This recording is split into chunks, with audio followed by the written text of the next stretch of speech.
I found that it is difficult to remember. I don't think you should remember Shubham. In fact, even I will have a difficulty to remember all the syntaxes. Okay. So the goodness about Python and R is you should typically know what to do, right? Which is actually a kind of a domain scenario. And theoretically, you should know, acha, there is something called L1 regularization. There is something called L2 regularization. Okay. Then what happens? You just Google out. You prepare. See, what I generally do is I prepare a repository of various topics. I keep browsing. I mean, most of the times, see, wherever it's my own logic, I write for some. But let's say for some functionalities, the logic is already available. Let's say I'm talking about scikit-learn. There are so many libraries, there are so many functions that are available in scikit-learn for machine learning. So what I generally do, I write, I mean, so we take one piece of code and I copy it. Now what happens now here, let's say if I have to do some case studies, possibly a couple of years back, I might have done some program for all the machine learning models together. So what I'll do, I'll reuse that notebook here, possibly changing the data set here and there to suit to the requirement. So what happens is you should know how to Google things, right? Okay, how to do L1 regularization, lasso regularization in Python. So you will get some code or the other because it's an open source. Because it's an open source, you will get the code. You need to know how to play around with it. Once you pick up the code, you need to know how to play around with it. So it's very, very now outliers. What are the ways in which outliers can be handled? Theoretically, I should know. What do I do if there are missing values? Theoretically, I should know. Okay. How to revise the previous we have studied?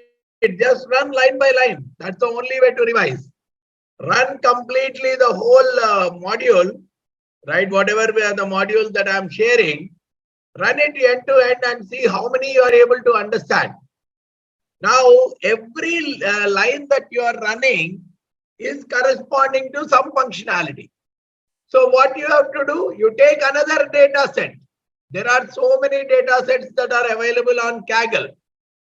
You take one data set, try doing all these things that we have discussed once again. You don't need to mug up, or you don't need to try writing the syntax on your own.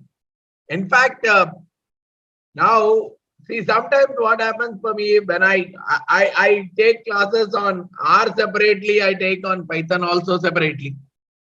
Right? R has a slightly different syntax and Python has a different syntax. So simple subsetting itself, R starts with 1, whereas Python starts with 0. So you will always have some kind of a trouble if you have to write the code on your own. The intention of data science and all is not trying to write the code on our own. Trying to know what all are available. See, the art of good programming always, we say, in case you are associated to software in some form or the other, the art of good programmer is not writing everything new, right? It is more of how well he is able to pick up the content from multiple sources. So just like bricks, bricks are available everywhere. Blocks are available everywhere. Now, how well I bring all the blocks together and construct the software that I require for my purpose. So that is where the logic, the thinking, those matter a lot. and Python is just a medium for that, right? So once the data is given, I should see if there are some missing values in the data. If there are missing values, how do I handle? I should see if there are any outliers in the data. How do I see? How do I do that? You just Google it out. Okay, if there are outliers, how do I handle it? Again, Google it out. So, now the notebooks that I'm sharing, they are all a compilation of various such kind of activities that I have been teaching here and there. It's not that I have written the entire code all by myself, right? So don't worry that you are not able to mug up things, right? As long as you know how to pick up the code from various locations. Possibly, if you look at Kaggle, Kaggle is an open source platform, right? So you see that if along with the data set, some people would have already tried to work on that data set. So they might have put up their own code. Try experimenting that code. See which of the things they work for you. If they are working, save it in some location with the proper documentation. That is how you keep improvising. Right? The functionalities are, we are not talking about Python programmer kind of a role, right? We are talking of data scientists. So I should know how to use Python. I may not be knowing each and every syntax of Python, but functionality wise, what I need to do, better search it out. Right? You need to know. That's the reason we just have spent one class or two classes of NumPy, Pandas, but they are all oceans in them. So the moment you know, for some other functionality, Pandas has this functionality. You know how to use Pandas. So that's how you have to take it forward.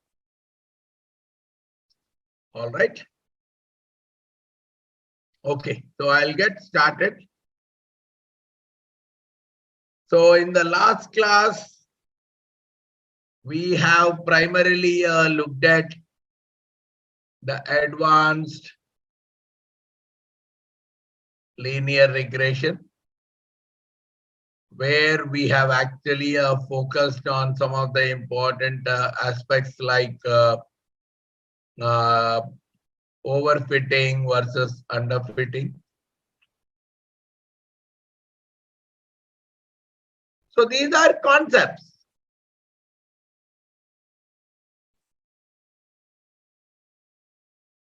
We have also talked about polynomial features.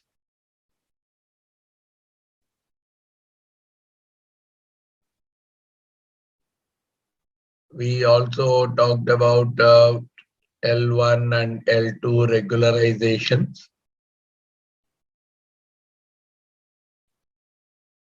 And towards the end, we also talked about validation of the data.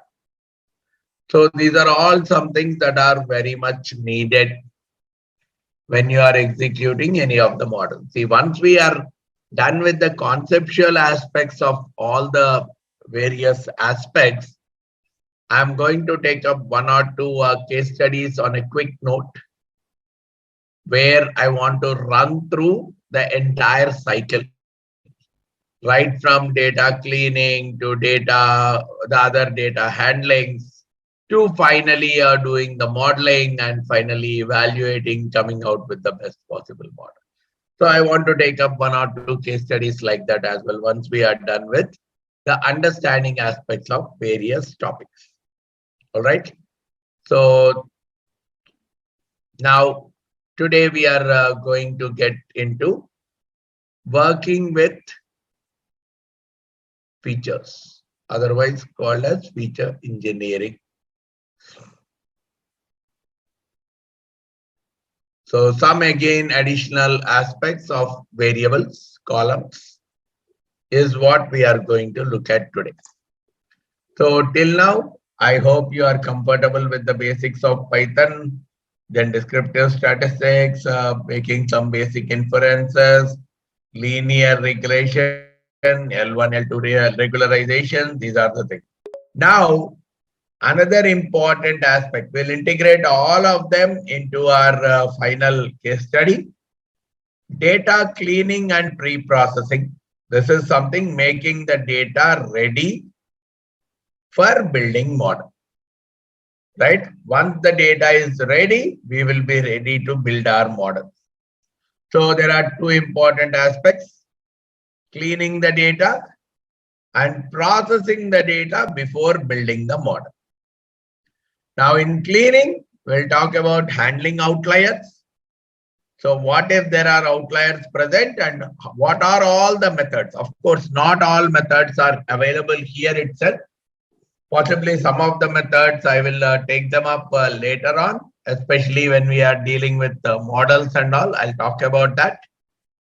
So if there are outliers, how do we handle them? If there are missing values, how do we handle them? If the skewness of the data is there, how do we handle it? If the data is having too much of skewness in it, how do I handle it? Then features extraction. So how do I really uniform, standardize the features, etc.? What kind of transformations I can do on the data? And finally, we talk about what if there are categorical variables present in the data. These are all the various topics. These are all kind of pre-processing that you have to do. So some parts are cleaning, like if there are missing values, if there are outliers, if there is a kind of skewness present. And after that, preparing the data so that a proper statistical or a machine learning model can be applied on the data. Right? So till now, the data that we have used all was clean. There was no missing values, not much of missing values, not much of extreme values. So they were like more and more clean kind of a data. But in the real world, it's always difficult to deal with such kind of data. Now that's where I have taken one data set, which is having so much of impurities in it, so that possibly all the various themes can be understood. What is feature engineering basically? Features are your columns, variables. You do a lot of massaging with them. So you can talk of creating new features. You can talk about modifying the existing features. You can talk about dropping the existing features. So all these in totality is called as feature engineering. So you are almost you are trying to play around with each and every column, trying to create new columns from the existing columns, trying to update the existing column with something else, trying to delete the existing columns, editing in features and variables are nothing but features only. Right? The columns are called variables, features. So all these are typically the various names associated, right? So working with features is what sometimes we say feature selection, feature elimination, feature creation, feature transformation. All these come under the broad heading of feature engineering.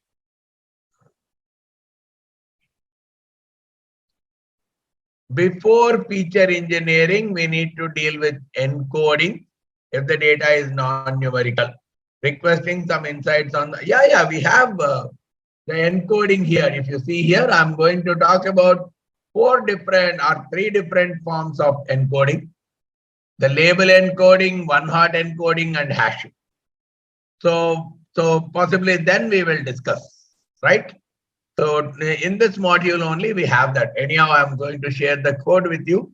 So which means you will be able to go through it even if we are not able to decide, finish it today.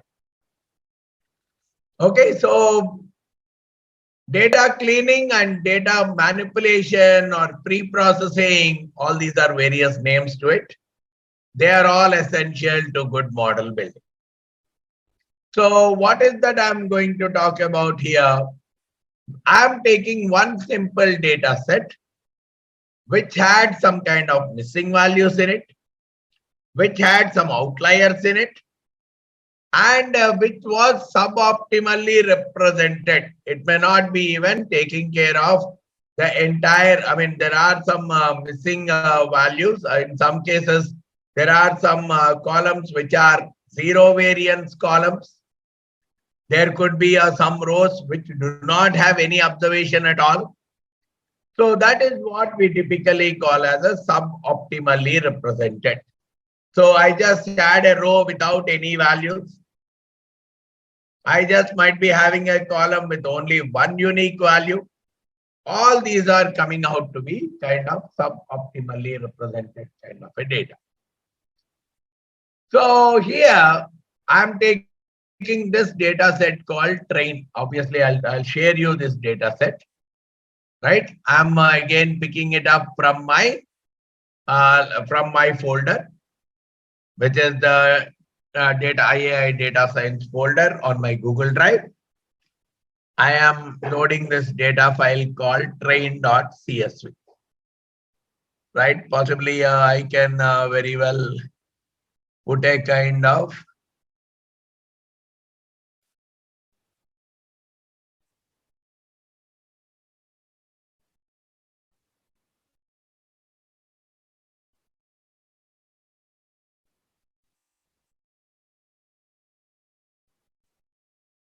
yeah, we can put even the max row and max column.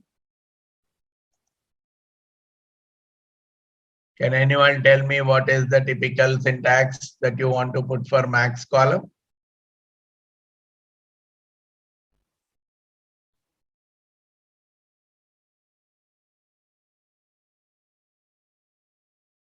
Okay.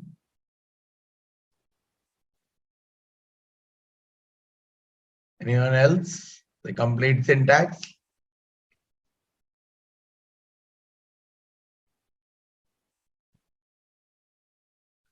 So you don't need to remember. You can just check back with your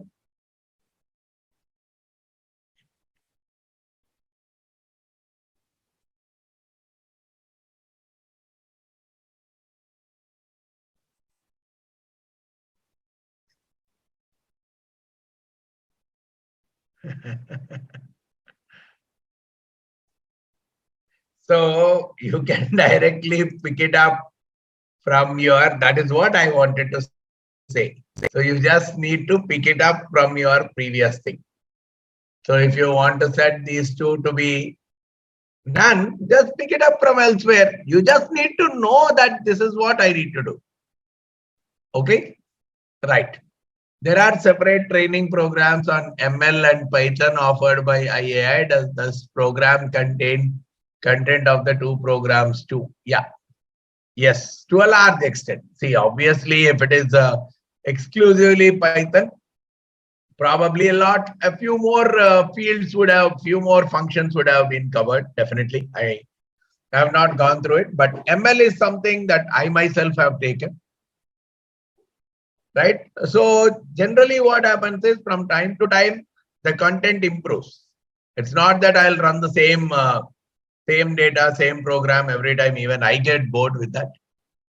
Right? But typically the entire content, the ML models, we are going to cover here. Right? We just started off with 2 or 3 models: linear regression, lasso, and elastic net and ridge. These are the ones that we have looked at. But yeah, of course, we'll do one full case study also, where we bring in all the models and try to compare them side by side. But definitely, most of the ML would be covered here. And Python also, you can take it as covered. Right? Probably the only thing is the practice exercises and number of functions would be a slightly more. But if you know the broader framework of NumPy and Pandas and Seaborn, you just need to Google them and you will be able to solve them. So I don't think you would, I mean, again, I leave it to you, but here we are covering all of them. All right. So yeah, going with that. So this is always a better thing to have this, right? So I can look at the data now. I could see here. There's a lot of data. If you see here, this is the data relating to, this is a very classic data set, but what I saw is this classic data set has been modified by someone where they have put so many missing values in the data. I think it was exclusively meant for some training program only. So I have found this in Kaggle where there are a lot of columns which were missing. Lot of values were missing in the data. So you see here, pool. So this is actually a housing prices related data set. This data set is related to housing prices. I'll share with you. Right? So there are so many attributes, and based on all the attributes, the output, the target is to predict the sales price. So the target value, now as a data scientist, I am least, if I know the domain, it's well and good, appreciated. But possibly for me, understanding the pattern is what is more important. So I am looking at the sale price, which is what is the target variable. And these are all the various attributes of the houses. Okay. So possibly, I think if you look at that data set, housing price data set on Kaggle,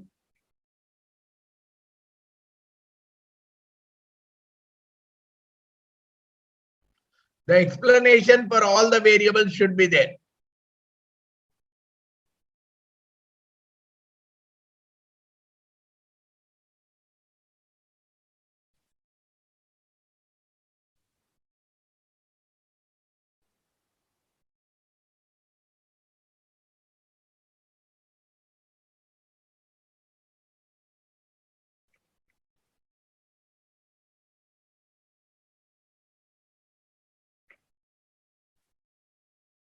Boston housing or something.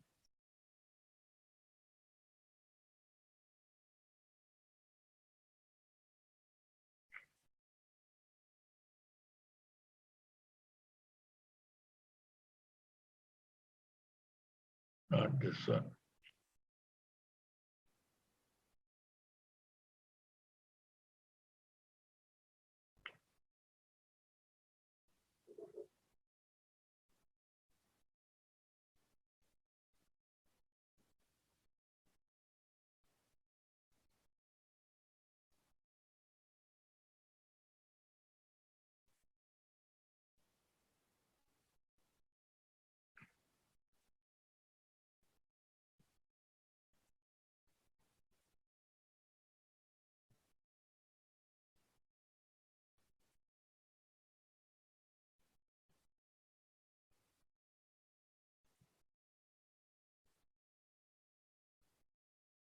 Okay, I'll search, but this should be available.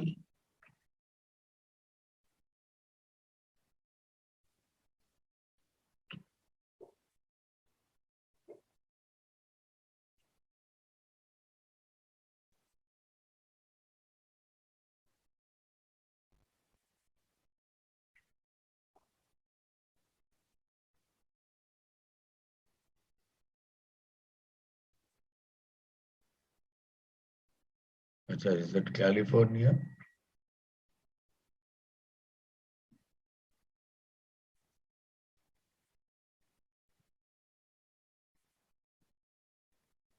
Not this. But yeah, I'll search. I think this is available somewhere.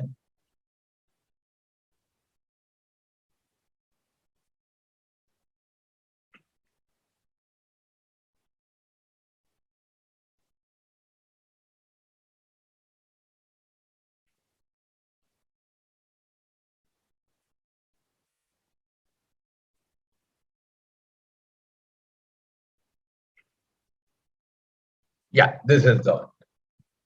Okay, so this train is this data set. Okay, so you can use this, but this data description. Okay, so you see here MS subclass. So the type of dwelling, one story, 1945 and older. MS zoning. So these are the values that are there in the data set. Right, MS subclass 60.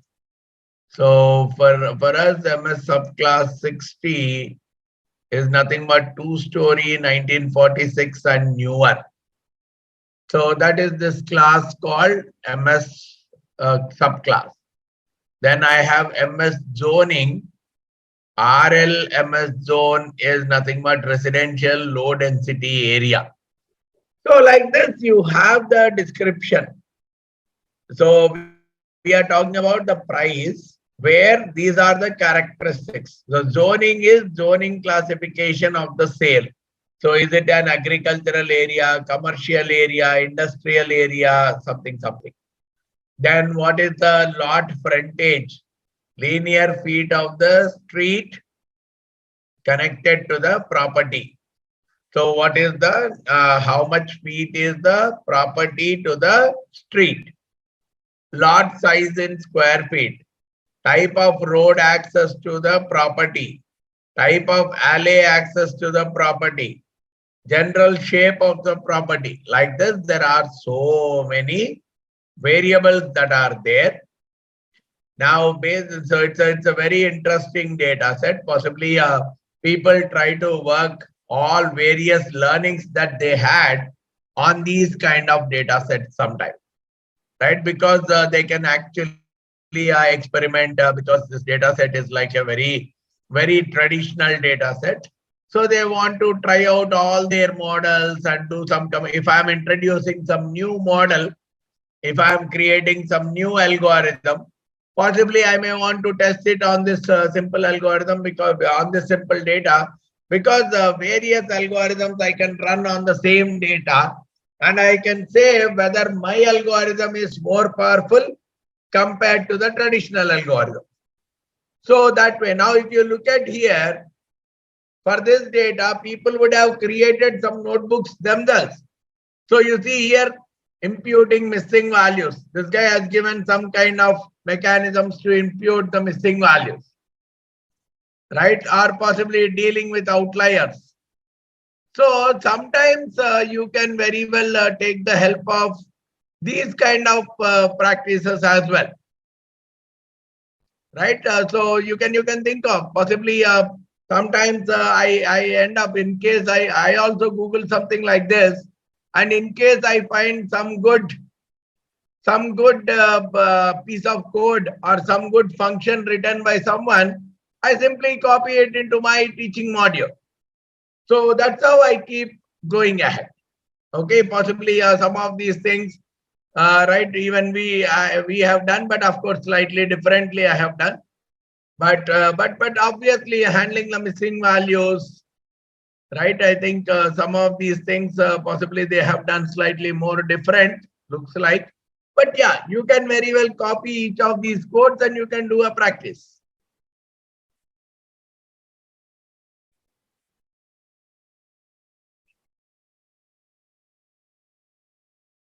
Okay, please share this link in the chat.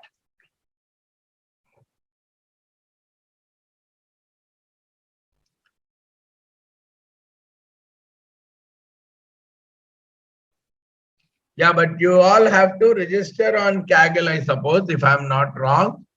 But it's free to register.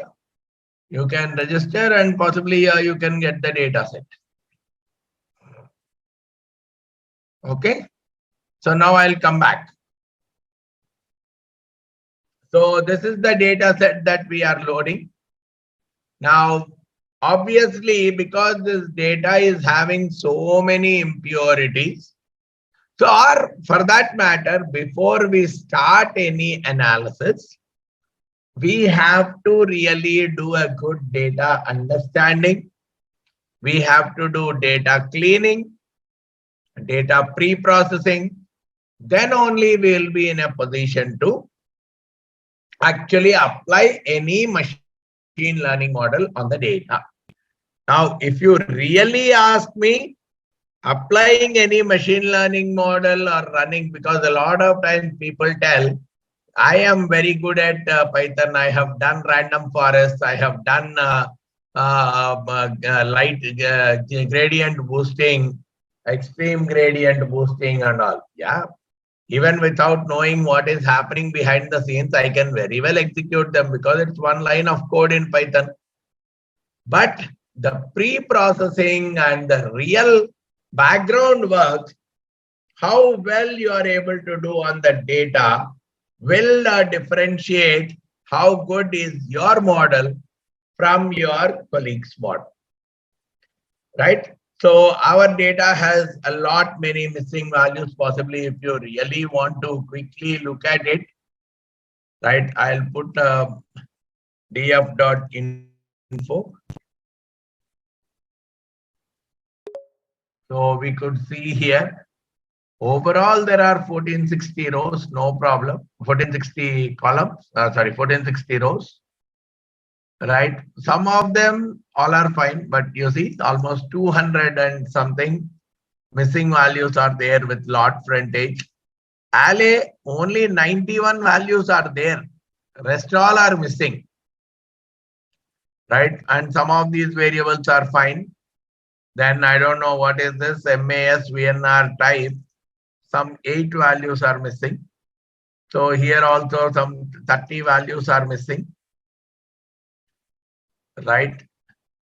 And fireplace, again some 700 values are missing. Again some 100 values are missing for all these. I don't know, there are only 7 values here for pool QC. So which means sometimes these kind of columns, they don't add any value for us. But of course, knowing what each of them, let's say pool QC, what does this mean? So by knowing all those things, sometimes we may do a little bit of more workout in a better way.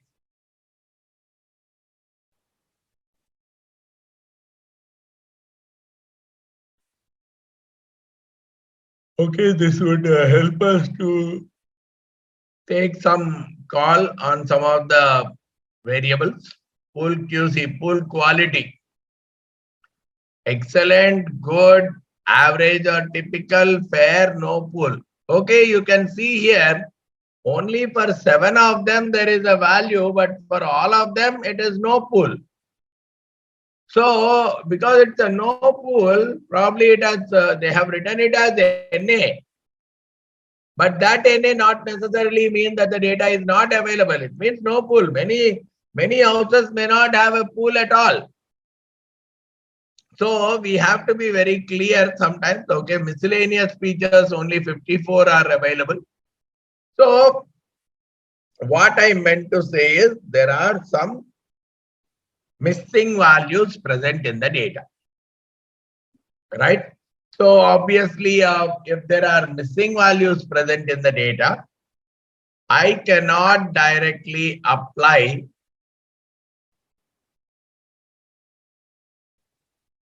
apply any kind of statistical or machine learning models on the top of it.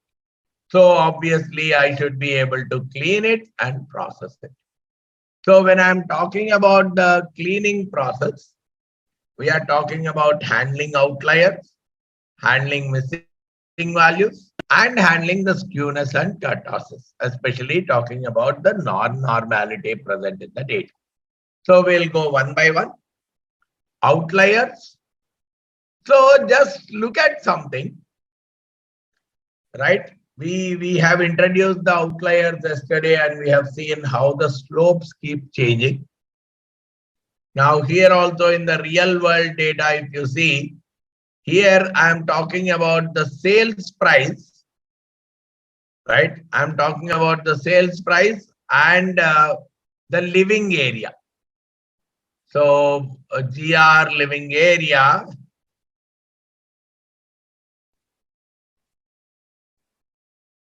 is nothing but above grade, above ground living area in square feet. So ground living area in square feet. So area square feet versus the sales price. If I just want to look at those two, obviously you see here I'm plotting a scatter plot, but I could see here overall the trend is looking like as the area is increasing, the sales price is also increasing, no doubt about it. But there are a few exceptions, right? So where the living area is very high, but the sale price is lower. But normally we are seeing that the trend is like as the living area is increasing, the sales price is also increasing. Probably these two may be the kind of outliers for us, right? Because they are having a very extreme behavior compared to the rest. So similarly, you look at another. So the total basement square feet. So look at the basement square feet, and based on that, look at the sale price. Again, this one looks like there is a kind of a positive relationship. As the basement square feet is increasing, the sale price is also increasing. But again, we have an exception here. The square feet is much higher, but looks like the sale price is much lower. So there could be various other factors that could be governing or driving this particular variable. But at the outset, it is visible that some extreme behaviors, especially with respect to the target variable. So when I am trying to plot the feature variables with the target variable, I may see some kind of abnormalities in the data. So these are some of the things that I need to handle. Otherwise, what happens is typical linear regression models, they may not give a better result at all, right? Just because of one or two such kind of extreme values present in the data, we may very clearly see that the linear regression models may fail. Only a few models are robust to outliers, but majority of the models, they are very, very susceptible to outliers. So that is the reason outlier treatment has to be one of the steps as a kind of, before you actually jump into building your model, handling the outliers is very, very important, right? So let's say here, let's look at each of the category. So let's say I'm talking about the overall quality. Right here, what we are seeing, okay, numerical variables wise, these are the outliers. So between the two numerical variables, I would always, so basically we can even think of, if you refer to our code on Seaborn, we have in fact done something like we segregated the numerical columns and the categorical columns. And for each of the categorical columns and for each of the numerical columns, we tried exploring the various, I mean, in a looping, we actually put the various process. I mean, we for every numerical column, plot a particular graph. For every categorical column, plot an appropriate graph. For every combination of two numerical columns, plot a scatter plot. So we have done like that. Probably you can refer to, so that that can give you a broad idea of the relationship between two numerical columns, the relationship between numerical and a categorical column, and so on. Now here the same thing I am planning to do. I am planning to look at overall quality vis-a-vis the sale price. So overall quality is what we are taking as a categorical variable, though it looks like Let us see in our data, overall quality.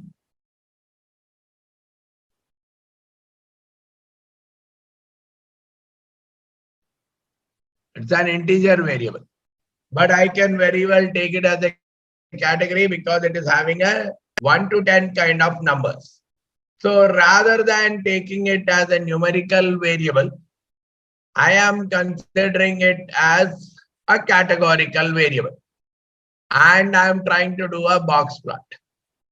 Now, what you could see here, box plot wise, if for the quality 1, I'm seeing that the price is very narrow, very small. But as the quality is increasing, we are seeing that the price variation is coming out much higher, right? And we are seeing some outliers also present in the data.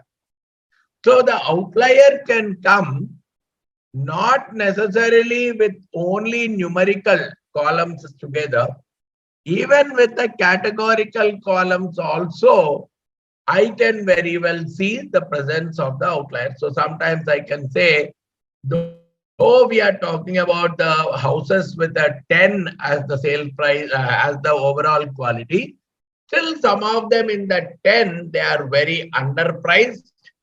And some of them in that quality 10, they are very much overpriced as well, right? But the outlier identification is either you can do it as a univariate outlier identification, which we have already done in our earlier classes. Then bivariate outlier identification, just like the way I'm showing now.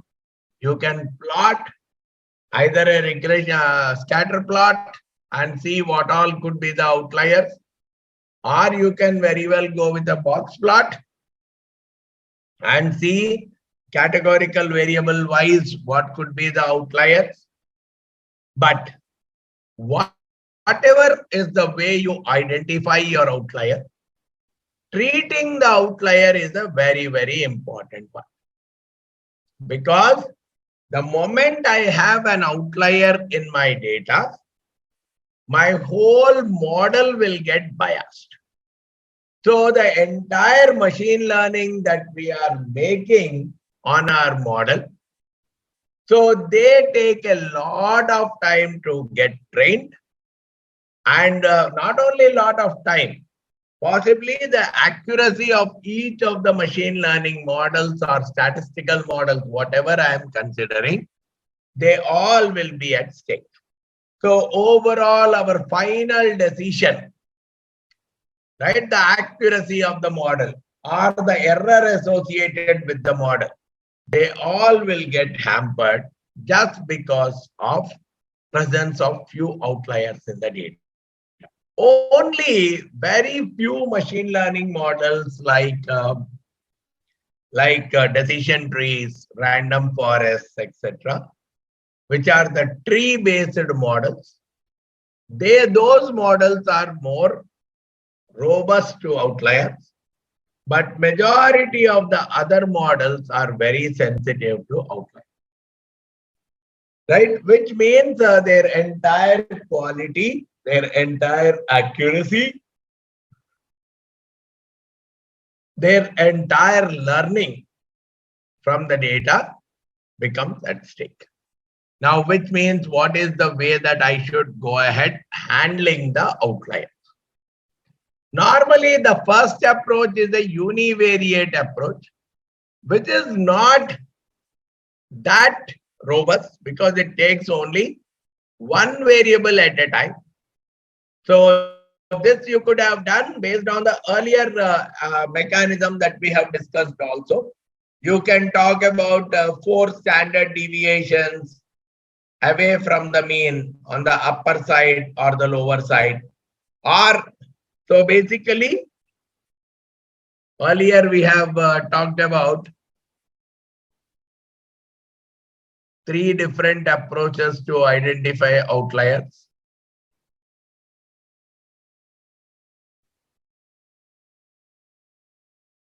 Z-score based, IQR based interquartile range. And we have also talked about a ZR score based outlier identification. Now you can do any one of them.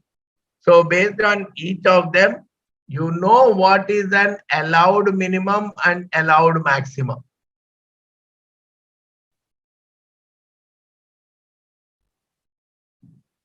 So one way to work out is you simply cap the value.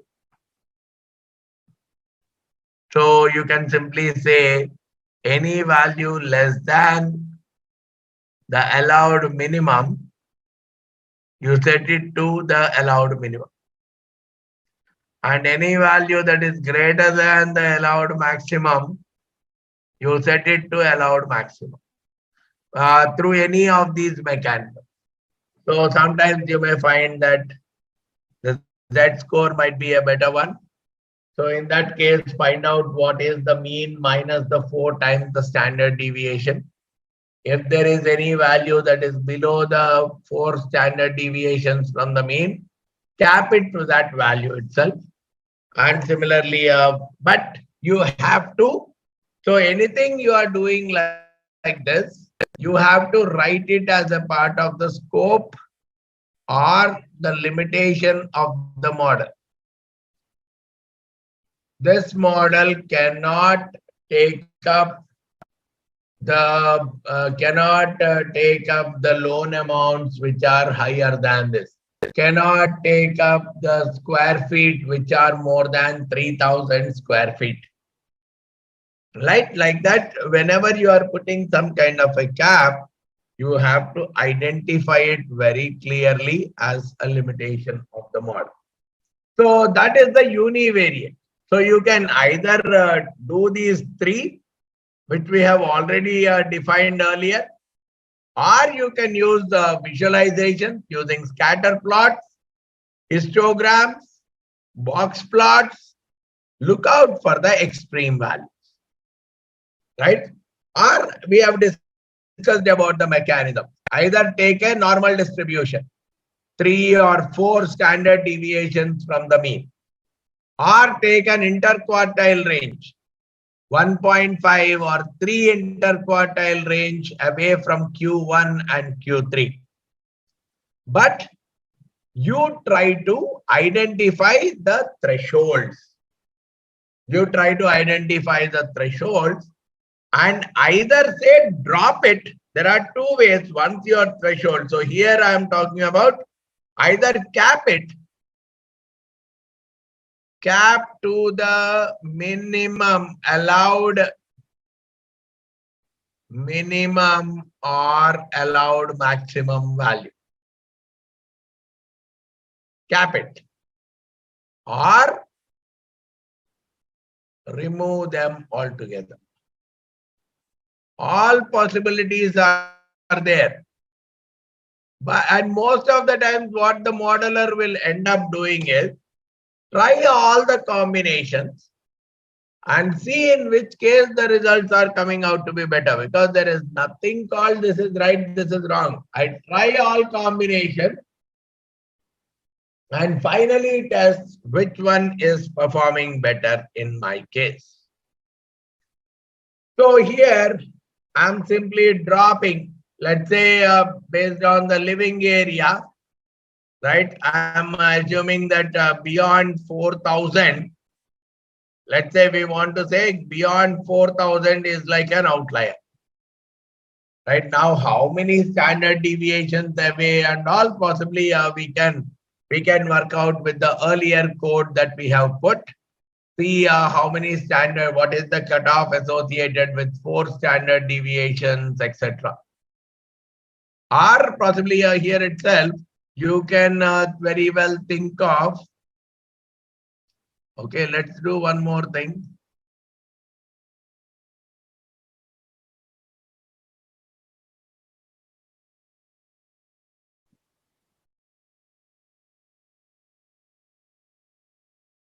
So we are getting the minimum value is 334. Oh, sorry, not the minimum.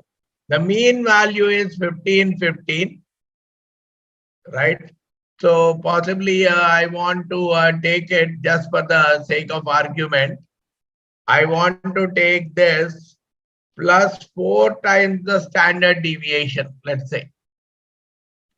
I want to go with the mean plus 4 times the standard deviation, which is coming out to almost 3,617. So anything that is more than 3,617, I want to put a kind of a cap or I want to directly remove. So let me just say instead of 3,000, let's say let me go for 4,000 or 3,617 to be specific. Okay, so I'll not put an AND condition here. So I'm saying drop. So because of this drop, there might be a loss of data, but possibly, okay, did I put another extra bracket or something? Yeah, this one also need to be dropped. Okay, so now you see how many observations got knocked out. Earlier it was 1460, but now let us see what has happened. 1455. So 5 observations got knocked out, right? So now possibly still we have a maximum value in 3,608, which might still be an outlier because my mean is only 1505 and 4 times the standard deviation might be still. So again, I might end up a little bit removing 1 or 2 more, but right now I am not doing that. Right? Once I have removed the data, let us see. At least it is looking decently good. Earlier, I am seeing that this is how the data has come. Right? Possibly there are 2 extreme values here, etc. Whereas here, now it is not.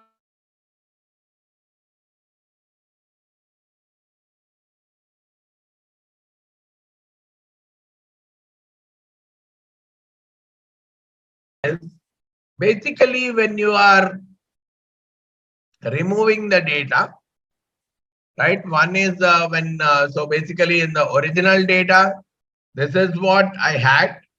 But after I removed only those 5 observations or something, I'm seeing that the relationship is looking like much better. Here I see it's like more, the general line is like more sloping upwards or more tilted towards these 2 points.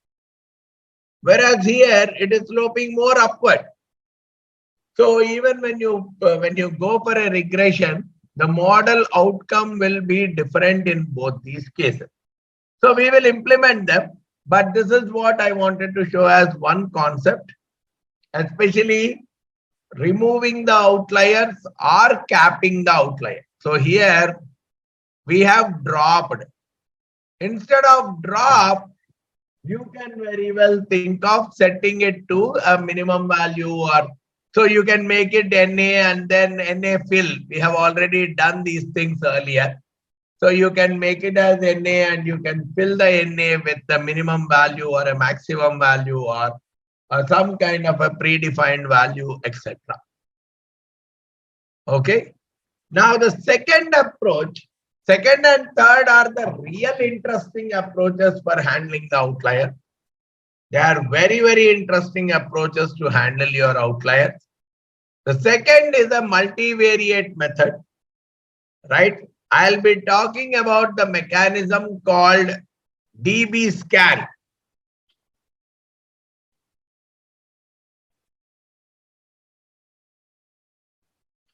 This is a kind of a clustering algorithm. When we talk about unsupervised learning, we'll talk about this clustering algorithm. So this is a very, very interesting algorithm to identify the outliers in the data. And we also can talk about k-means algorithm also to identify the outliers. But DB scan is a very, very interesting algorithm to identify the outliers. But you be clear that this is a kind of a multivariate outlier identification mechanism.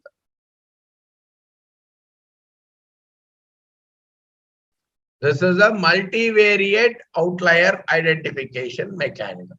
So when we talk about unsupervised learning topic, I'll be covering about this. Yes, we can. So we can very well use DB scan, we can use k-means clustering.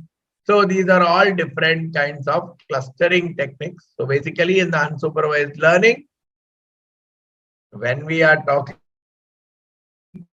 we are going to work out on identification of the outliers problem again.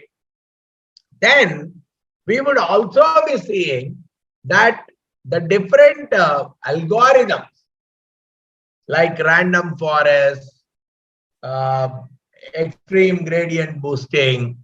So some of these kind of algorithms, machine learning algorithms, they can be useful not only for prediction purposes like solving classification and regression problems, but they can also be very well used for solving the clustering and the unsupervised learning problems as well. Now, under this unsupervised learning, they can very well play a bigger role in doing a novelty selection, novelty detection in the data.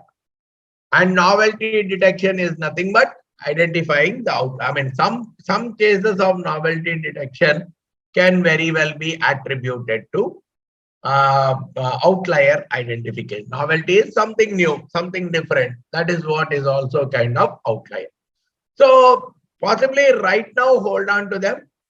Once I finish off the different concepts, then we will definitely get into all these algorithm based, right? Sometimes for prediction, which is like a supervised learning, sometimes for classification, sometimes for clustering, which is more like an unsupervised learning. Now, the second important thing that you should understand in your data, in case you have any questions, first you can post them. Otherwise, I'll move on to the missing values.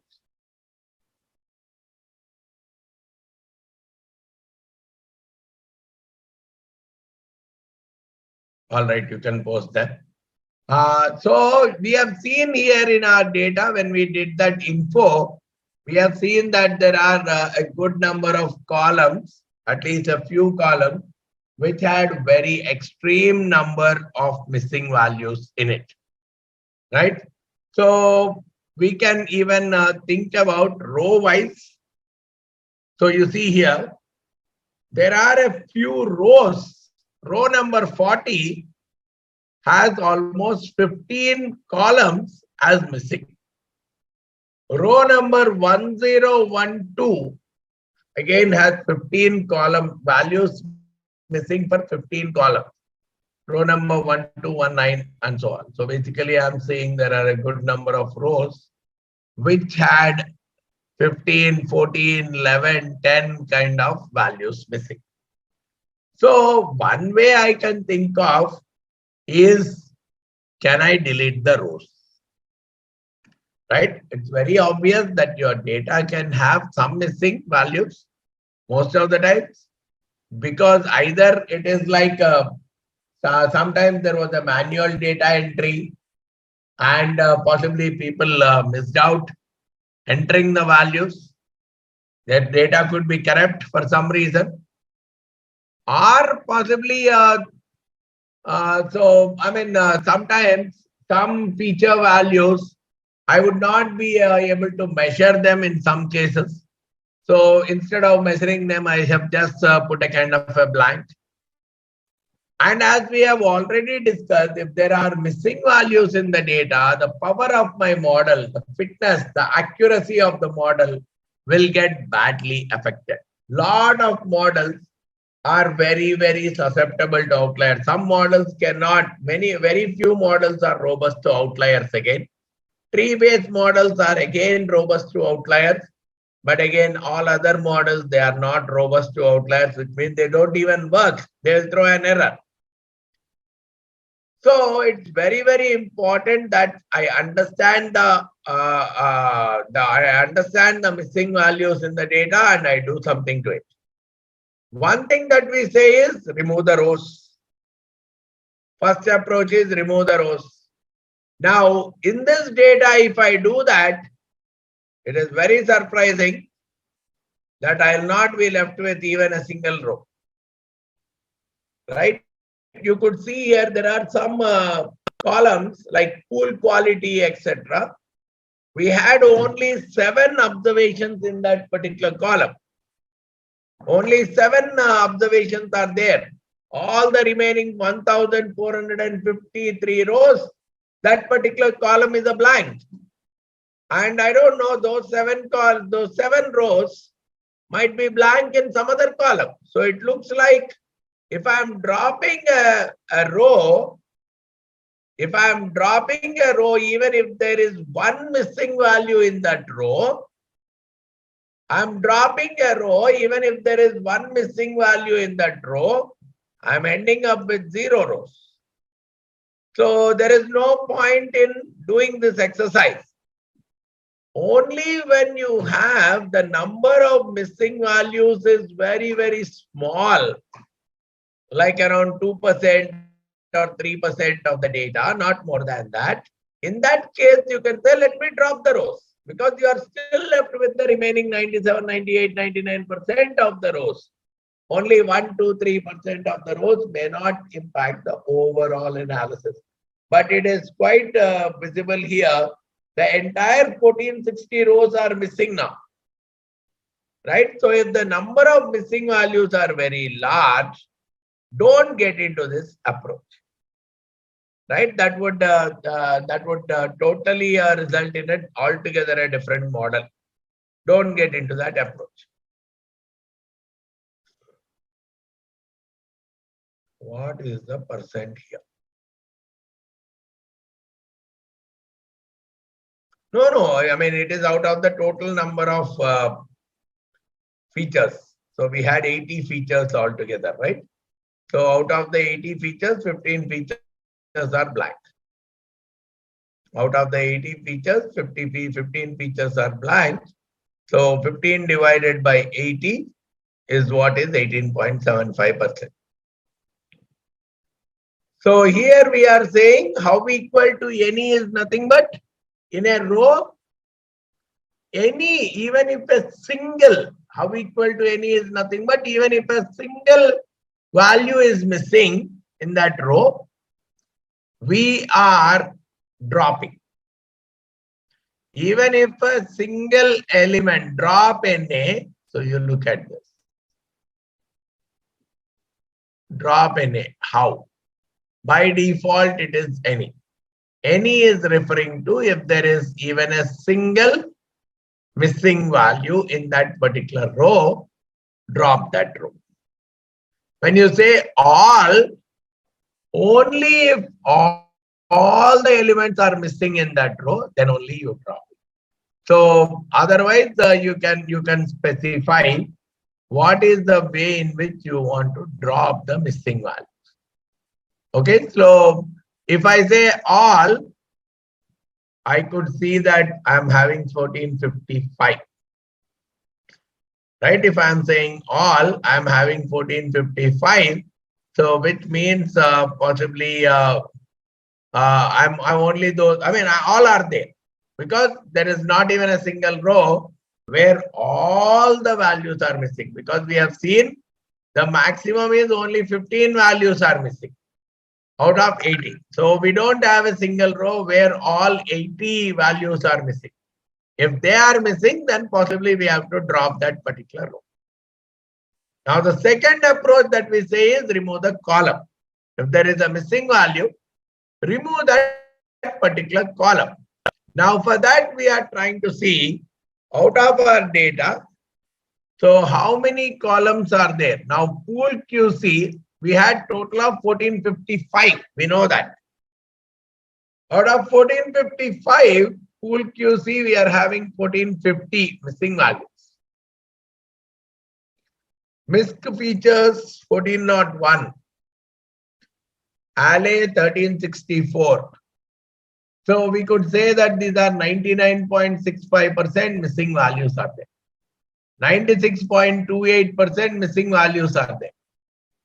93.74% missing values are there. So at least these four, I could see here that these four, right? More than 80% of the values are missing. Probably I can even think of dropping, especially when so many variables are missing. Right? So many values are missing for a single column. You can better think of dropping that column altogether. You can better think of dropping that column altogether. But here, possibly if I understand this question, pool quality,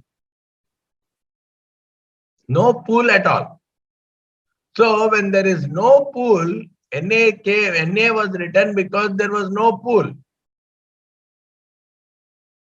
You see here, pool quality. NA was written because there was no pool. So you can very well write it as none rather than leaving as NA. So if you want, you can still keep that value. Similarly, miscellaneous features also. So elevator is there, second garage is there, other. No miscellaneous feature, then you are keeping it as none. And it is very much possible that different houses may not have any specific elevator or a tennis court or anything. Right? So in that case, we may say a none. So those are the reasons they have been replaced as NA, and that is the reason we are getting them as missing values. So one way is you can drop them, or is the second way is if you are actually getting into more deeper aspects of them, possibly you may feel like replacing them with some other value. What about this ALE?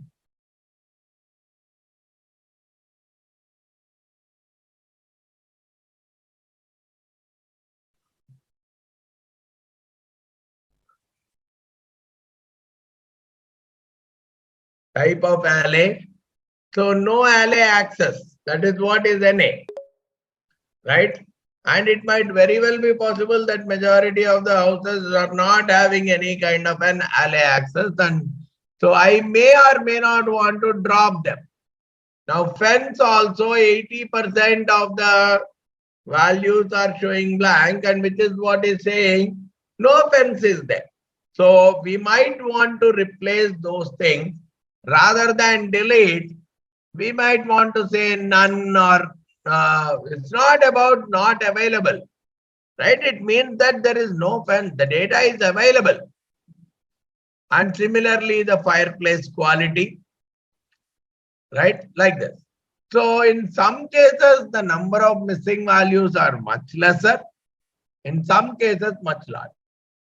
Frankly speaking, if the number of these things are much higher, if the number of missing values are more than 90% or 95%, it's always better to drop that call. Right? Though I may say,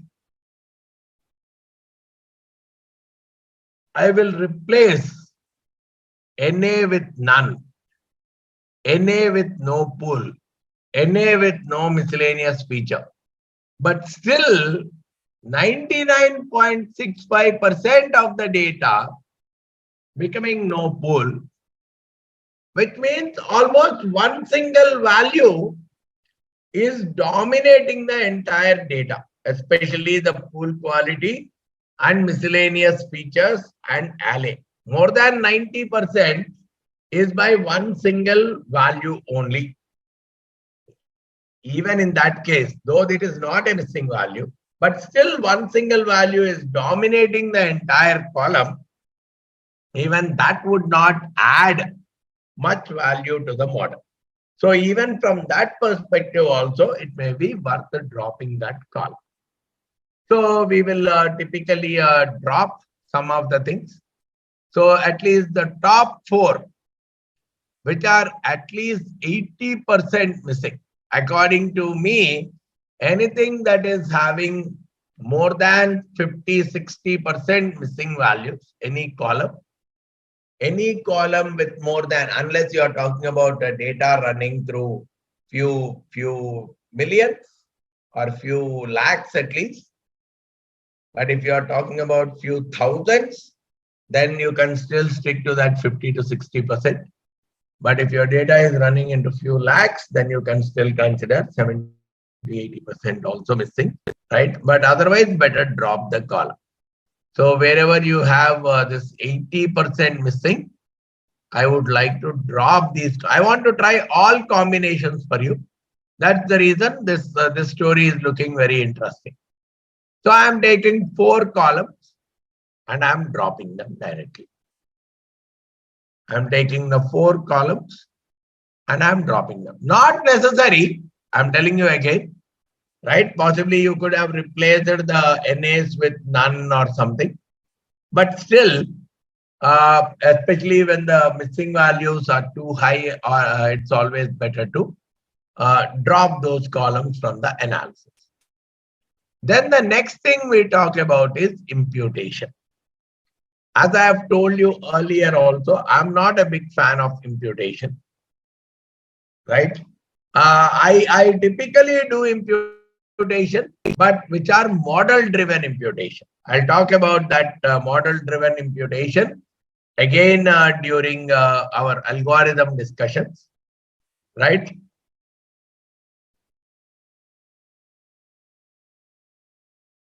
What is this? Copy. Yeah, you are making a copy of the, I think we did not discuss copy in pandas. Okay. So you can make a copy of that with a new name. So either you can still keep df1 equal to df, or you can make a kind of a copy of the same.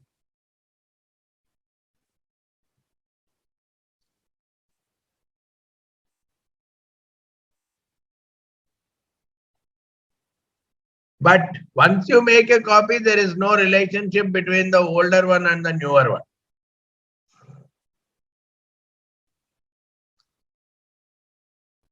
Okay, the third one is imputation. So you could see here. Now let us look at the missing values again.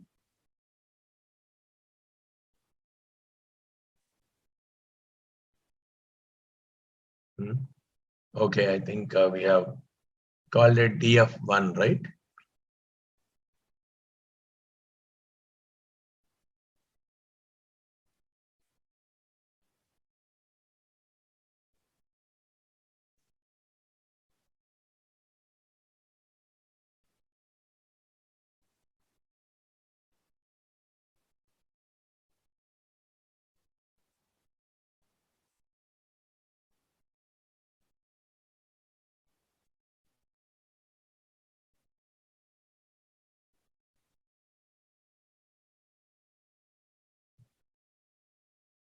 So with respect to df1, now I see fireplace quality is having 47% and almost 700, almost close to 50% missing values. And probably the lot frontage is having around 250 and all others are somewhere around 81 or something. So almost 700 and 300 missing values are there. One, you may feel like, why not I drop those columns as well, because at least this one is 500, 50% missing values are there, right? So you may very well think, why not I drop them? So, but again, if I drop, either I should drop the column or I should drop the row. If I drop the row, still 700 rows will be dropped, and which means there's a huge data loss. If I drop the column, I don't know, that column might be a very decently useful column. At least I have 700 observations in that column, and it might very well be a useful column in making a decision. So in those cases, right, possibly if I'm looking at in the original data, one way of looking at it is either drop, or if I really look at some of them like pool quality, which we have seen earlier, miscellaneous features, the garage year built, it has 81 missing values, garage area, garage cars, etc. Or possibly we can retain them. So if you really look at here, pool quality is having, or possibly we'll take fireplace quality only. Why pool quality? Right, I'll take fireplace quality because pool quality we have already deleted. Let's continue with the deletion. Miscellaneous feature we have already deleted. So I'll go with DF1. So there is another option where instead of deleting, you try to replace them with something else. So you could very well see here, I'm trying to plot, I'm trying to get all of them. So I could see a lot of NAs, right? We could see a lot of NAs, of course, because we have set the maximum rows to none. So there are some NAs. This is the garage year built, garage area, garage cars. Now it's very much possible. NA, right, for no quality. I mean, basically, what was that? Fireplace quality.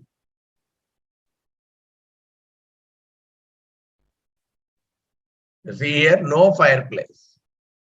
So you can very well think of replacing, right? So what I'll say is go with this fireplace quality. So you make a copy, then okay, I'll say df1.copy. I'll build on the top of this. So we'll use fireplace quality. If it is an NA, fill it with none. Then what else are there which are important? Fireplace quality, then lot frontage. Lot frontage is what?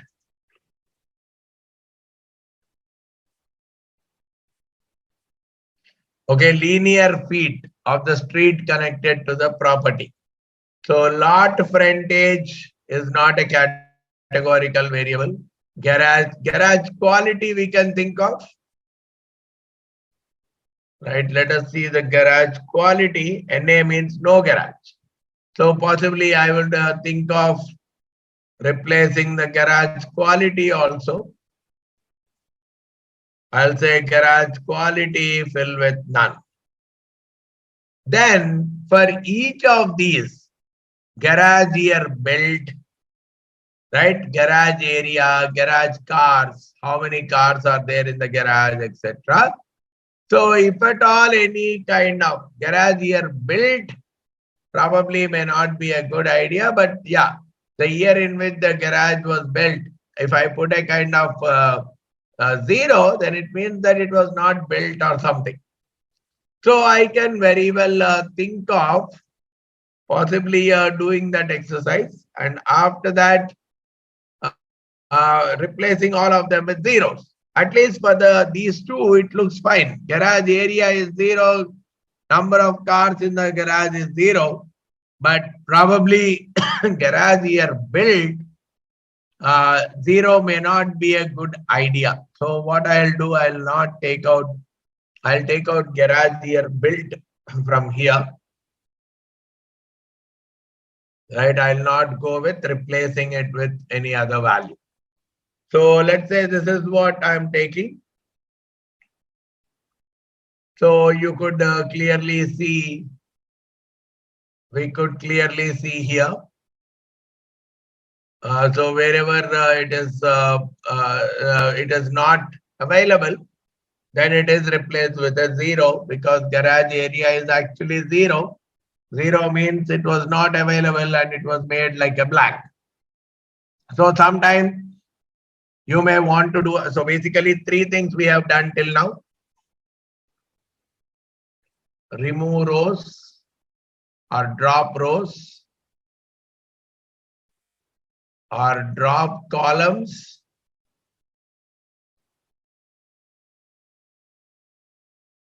impute with a constant,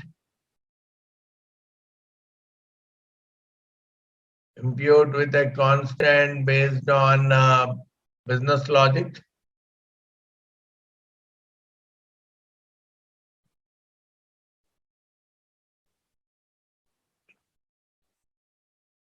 Then the other approach that we can talk about is impute with a function.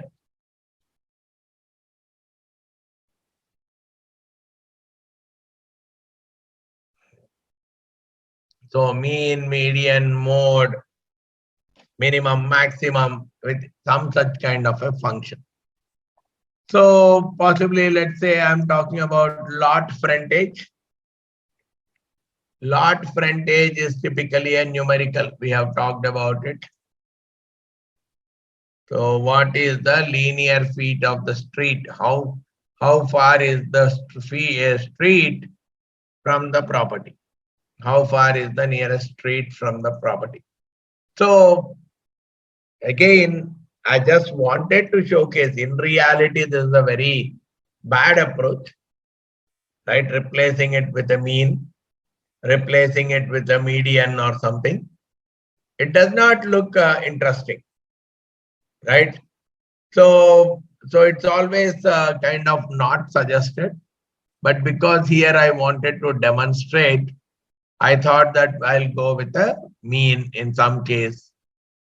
And if it is a categorical feature, generally take it as a mode, right? You can very well do the value counts. Possibly what we do is, so let's say I'm doing for MS zoning. So I can say DF2 MS zoning.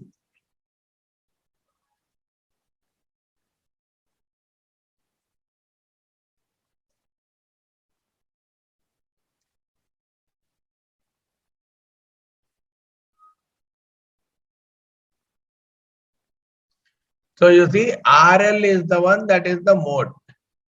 So RL is the mode, and possibly here these are some of the things that we will be taking care of slightly later. I will be talking about these. So so C is coming out only 10 times, RH is coming only 16 times, right? We may have to have some kind of alternative for them also, but right now it looks like RL is the most frequent occurring. So that is what is the mode class. So if there are any missing values in this particular column, we will replace them with the mode. So like that, you see here, I'm using something called simple imputer. Simple imputer is coming from the scikit-learn library. So we are simply imputing the missing values. Wherever there is an NA, we are calling it as a missing value. You will replace it with a mean, right? So you will do that for a lot frontage, and you will be imputing that with a lot frontage. Lot frontage will be imputed with the mean value. Similarly, MS zoning is a categorical variable. You will be imputing the MS zoning wherever the NA is there for MS zoning. You will take the mode of that particular. So you can very well take the mode of that particular one. So probably one is value count, and you can also take the mode. So you are getting the mode as RL. Either you take the mode, or you take the value counts and take the original one. So based on that, you are able to replace. So this is like an imputation. That is one that you can do. No, this is, I think it's one of the variables you have seen, I think.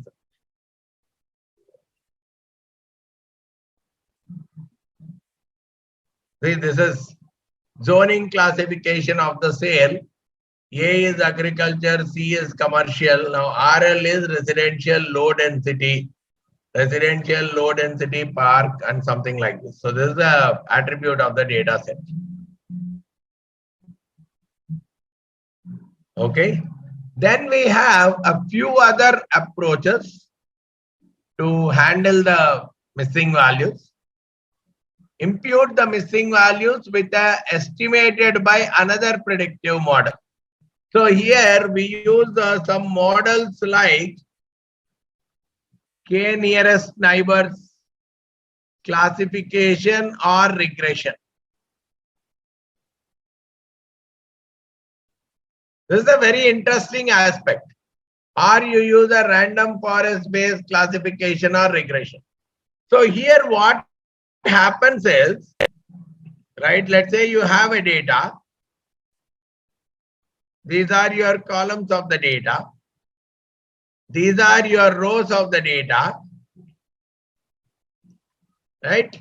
Let's say this value is a missing value. Now, what will happen is, the way you fill this missing value is, see, these are all non-missing values. And similarly, all these are non-missing values. Right? All these values are non-missing. So basically what will happen is, this column will be taken as your target column. All other variables will be treated as feature variables. A machine learning model will be fitted. So this value will not be considered. This row will not be considered. The remaining 4 rows will be considered. Right? So based on that, a model will be built, whether a KNN or a random forest or any such kind of model will be built. And so that model will be used to predict this one. And whatever that model predicts, that would be taken as the attribute of this particular missing value. So that is what is I mean, somehow if at all some imputation is required, I will be using this approach for imputation rather than, see, if I know that I can impute it with a constant, I will impute it. But imputing it with a mean or median or mode, somehow I don't prefer it personally, right? Because I'm very much sure that can bias the data. So I generally don't get into imputing with a mean or a median or a mode.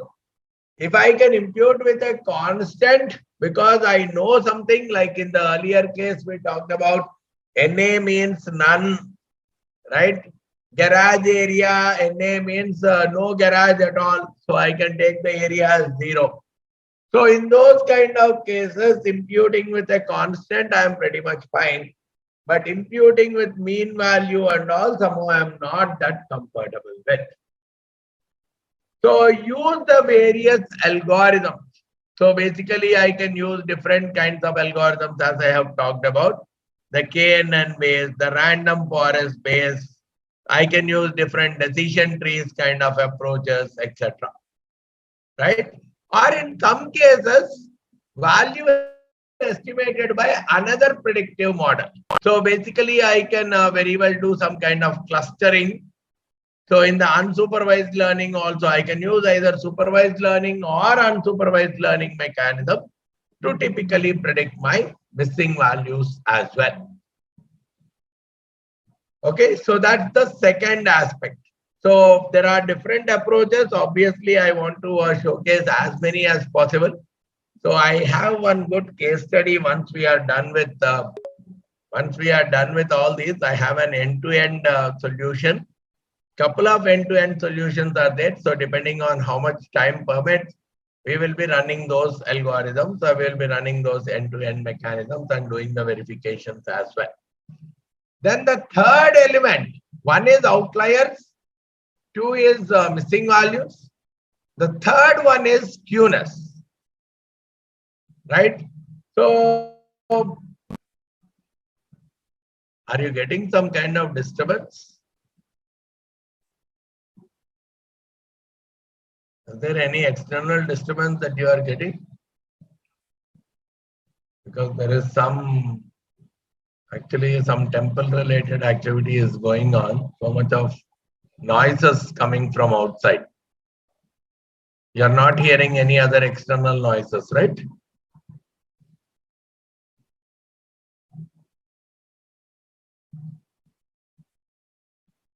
Oh, then that's really great, because for me it is disturbing a lot here.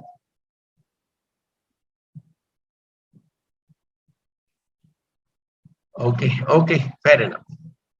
If that is not getting recorded, because here some dances and all are going on, some temple related, what you call, procession is going on. Some drums and dances are happening. They are coming very close to my apartment. Okay, so let's try to manage, not an issue. If that is not getting recorded, I think that should be fine. Okay, I'll try to handle this part, handling the skewness. We typically know, right? We have already talked about linear regression. Primarily, there are 5 different assumptions of linear regression, which we have already talked of, and you can very well refer to that notebook that I have shared. Primarily, it's a linear relationship between x and y. X means here there could be a series of x values. And it also talks about the error terms being normally distributed. Now, error terms being normally distributed also leads to something called multivariate normality in the data. See, okay, error terms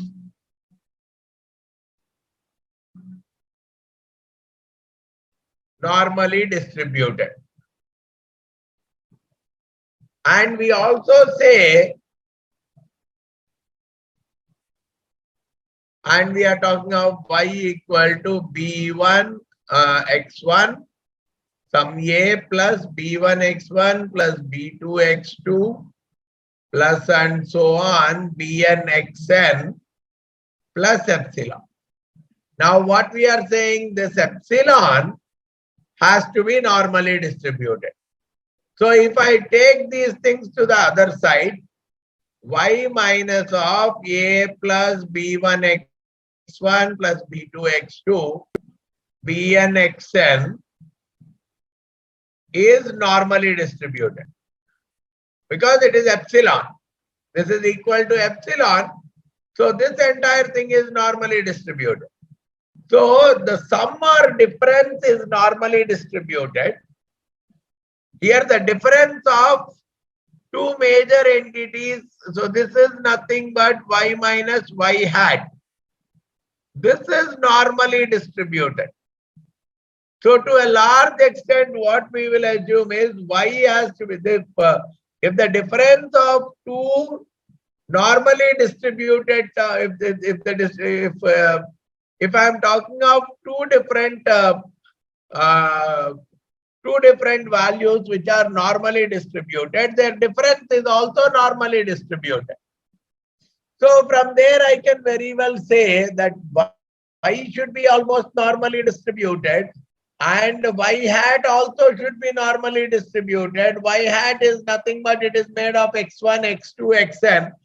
So overall, what is that we are saying? Multivariate normality of the data is something that is very much an essential condition if I have to use linear regression model.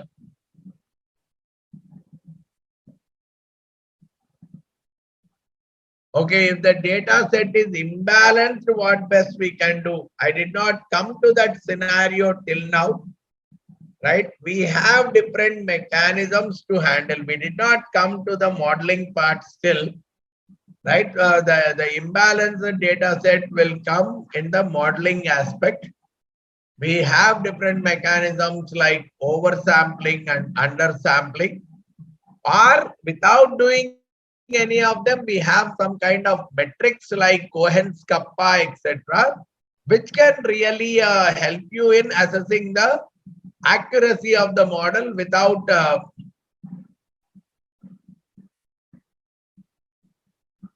okay, imputation perspective. If the data set is imbalanced, here the imputation is not done on the dependent variable or on the here we are not doing the imputation on the target variable. We are doing the imputation on the features.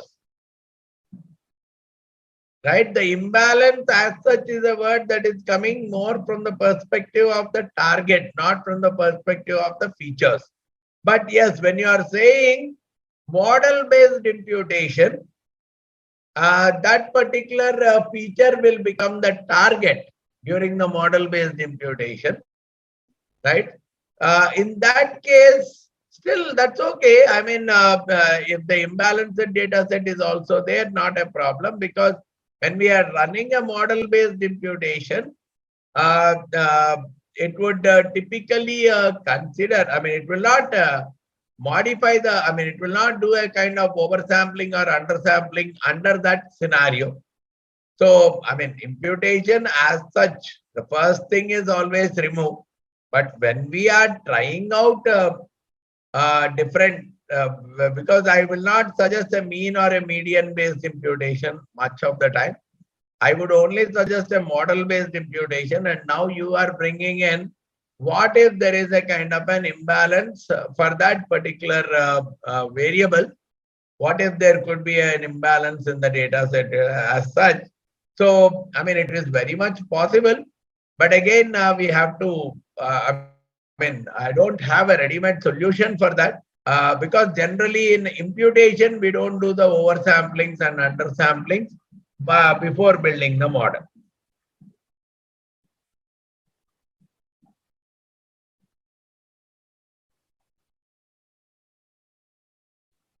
Okay.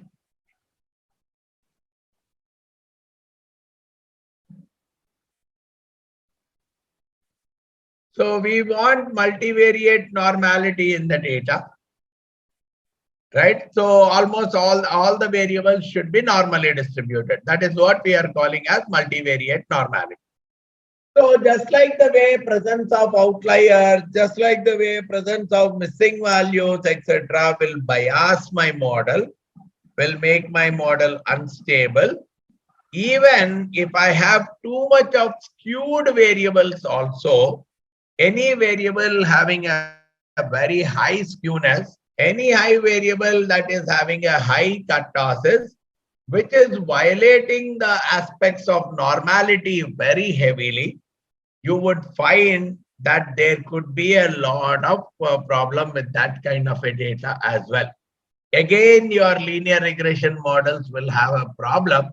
See, when I'm referring to word linear regression, there are so many linear based models, right?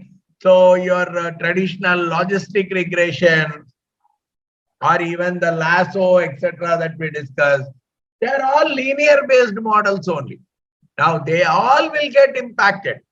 Either I need to resort to some non-linear models or tree models, etc. But linear models will get affected in all these cases, right? So most of the models, so various model building techniques that we will be encountering, they have a very big assumption that almost all the variables are normally distributed.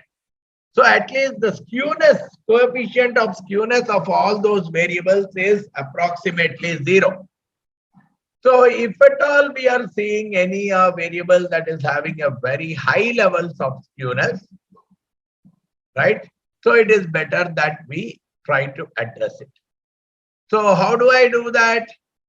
Possibly I can typically look at a normal distribution curve to a data. Either graphically I can do, so I can fit a normal distribution curve to my data, or I can fit a QQ plot, right? Quintile plot. And I can see the visualization, both the visualizations we have looked at earlier itself. So to what extent they are fitting closer to normal. So I could clearly see that here there is a deviation from normal. So we would typically want to look at the skewness to be printed also. So it's almost around 0.8. So now what we say is, if at all the data is having some positive skewness,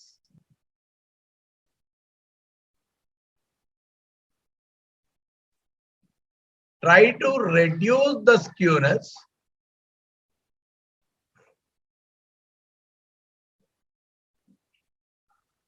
by narrowing down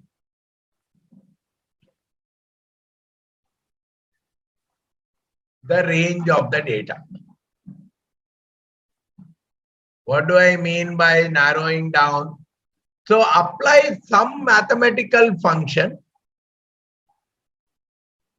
which can reduce the range. For example, take a logarithm function or take a square root function, take a cube root function. These all will narrow down the range.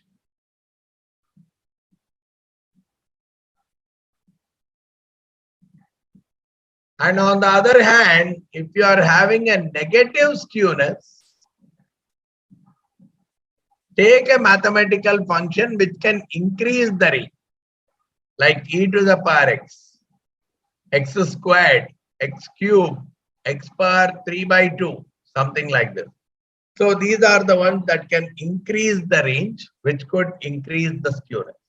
So depending on whether you want to increase the skewness or decrease the skewness, you can perform some such kind of transformation. And there is a very generic transformation also that is available, which is called as power transform. Right? Possibly in the case study, I am going to talk about that. Here I am not talking about it. But because they are all a part of the scikit-learn library, when I start running the case study, I'll take you through.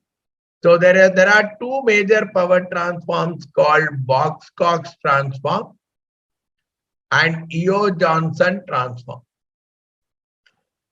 So you can check for them on Google. Possibly I can say here y is x to the power lambda minus 1 by lambda.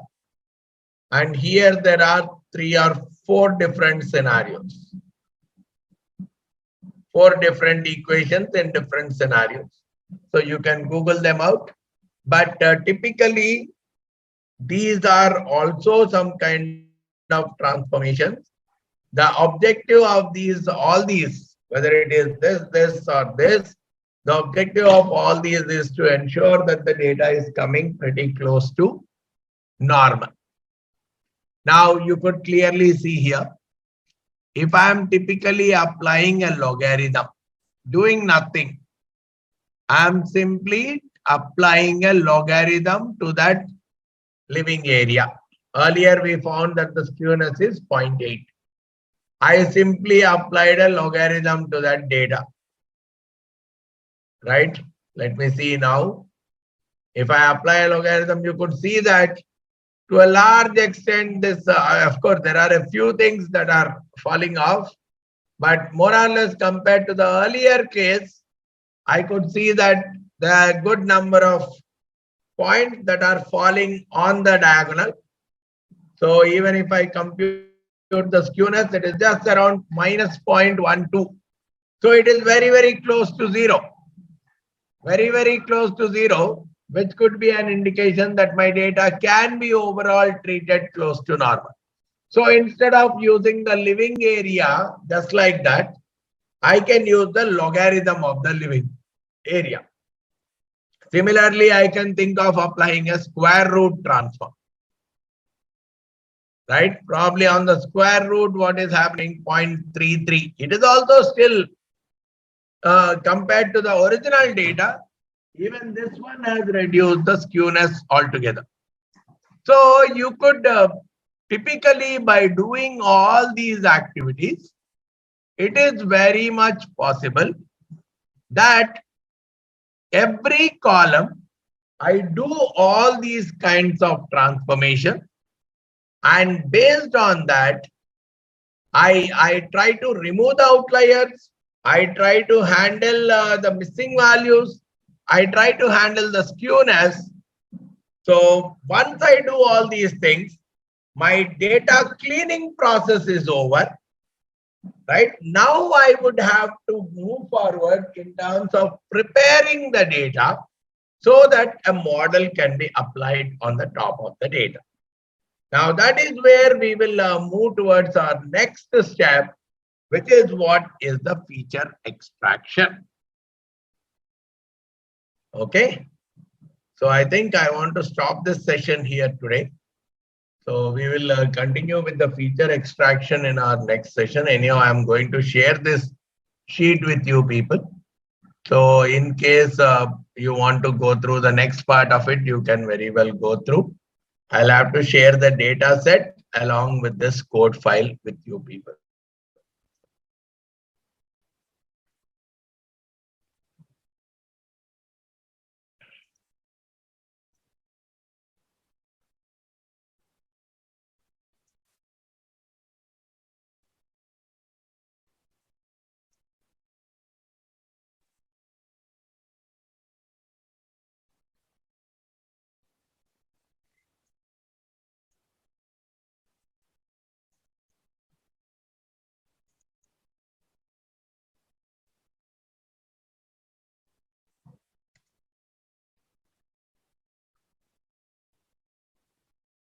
Okay. All right, then if you have any questions, we'll discuss the last in case anyone. Otherwise, I think we'll wind up the session. I want you to practice because we are discussing a lot of concepts in each of the sessions. Right, and possibly, as I told you, you take up one data set of your choice and you practice whatever we are discussing in the class here. You practice it on that data set so that new doubts can very well crop up, and based on that we can discuss, because this kind of data science and Python and all these things, they can only be learned with hands-on. They cannot be learned through books. Right? Of course, the concepts associated with each of them, what is feature engineering, what is it? So the conceptual part of it, obviously any good book will cover the concept, but you trying to solve the problem is always a practical hands-on. All right. Yeah. Thanks a lot, everyone, for listening to this session. Hope you would be able to practice things.